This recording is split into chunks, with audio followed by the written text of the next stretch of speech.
Elite Facts presents 10 crazy stories of twin criminals. 10. Most of these twin crime stories are pretty bizarre, but this one might just take the cake. Ursula and Sabrina Eriksen were Swedish tourists on a trip to England in 2008 when something seemingly snapped in their brains. Ursula and Sabrina jumped out of their bus in the middle of a busy motorway, diving into traffic and causing a massive backup. Ursula's legs were crushed by a truck, so she was hospitalized, but a seemingly calm Sabrina was released after she apparently calmed down. That would prove to be a mistake, as the next day she met a self-employed welder and stabbed him to death with a kitchen knife. We still have no idea what caused the sisters to have what was apparently a simultaneous psychotic break. 9. Raising twins must be a nightmare for a parent. You probably learn to tell them apart over time, but that doesn't stop them from pulling all kinds of shenanigans. The horrific case of Jasmine and Tasmian Whitehead goes a little further than that, though. The twin girls had a rough family life, being raised by their grandmother when they were young until their mother could regain custody of them. They clashed with her repeatedly, and in 2010, things went out of control. A fight got physical and escalated, with Jasmine strangling her mother with a ribbon, while Tasmian stabbed her to death with a kitchen knife. The twins called the police and claimed they'd come home to a grisly crime scene, but it wasn't long before the truth came out. 8.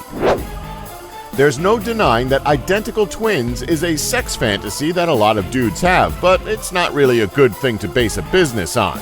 That's a lesson that Caitlin and Sarah Lothrop learned the hard way.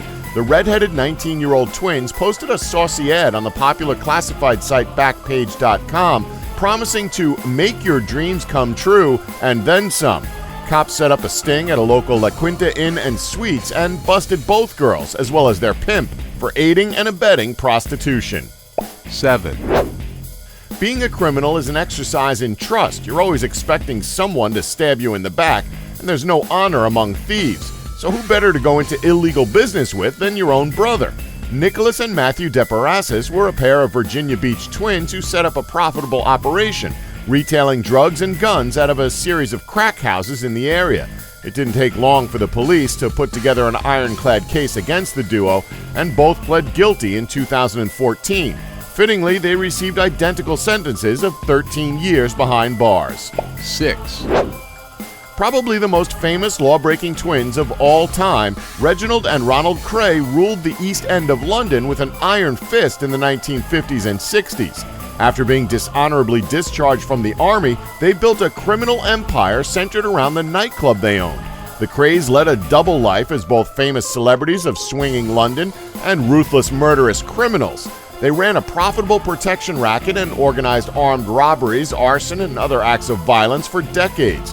Their criminal house of cards collapsed, however, when police gathered enough information to tie the brothers to the murders of George Cornell and Jack the Hat McVitie, two low-level gangsters. Both were sentenced to life in prison.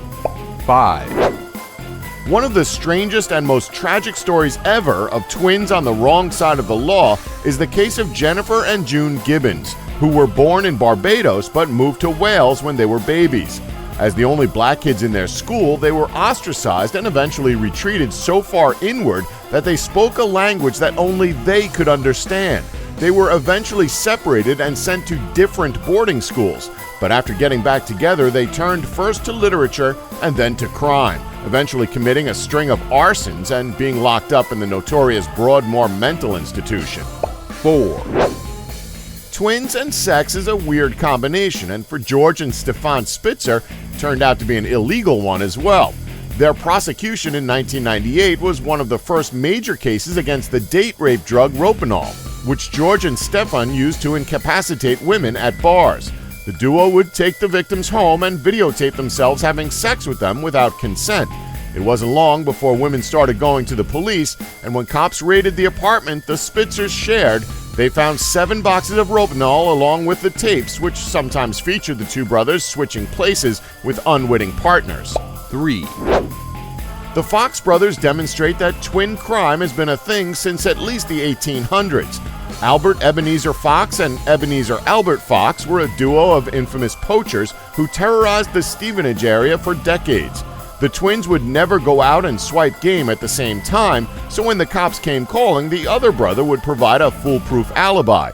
Their criminal activities were so annoying that it actually prompted law enforcement to create the field of fingerprint analysis as a way of identifying perps.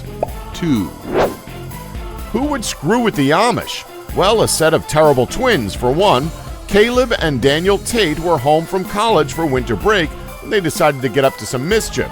This wasn't your ordinary shenanigans, though. The duo went into their shed and built a bunch of pipe bombs and other explosives out of propane canisters, and then went on a destructive spree around Chester County, specifically targeting Amish structures like produce stands and well sheds.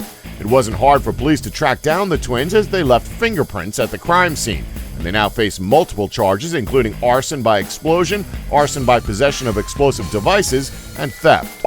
1, Pete and Pat Bondurant were the undisputed top dogs in Pulaski, Tennessee during the 1980s, and these obese drug lords blazed a trail of corpses that cops followed right to their door.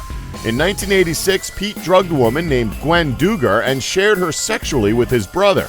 When a friend objected, Pat beat Duger to death in front of her with an axe handle. They threatened the friend with worse, but eventually she got the courage to go to the cops about the Bondurants. The lucky discovery of a diaper pin that Dugar kept as a memento helped seal the deal, and both twins got 25 years in prison.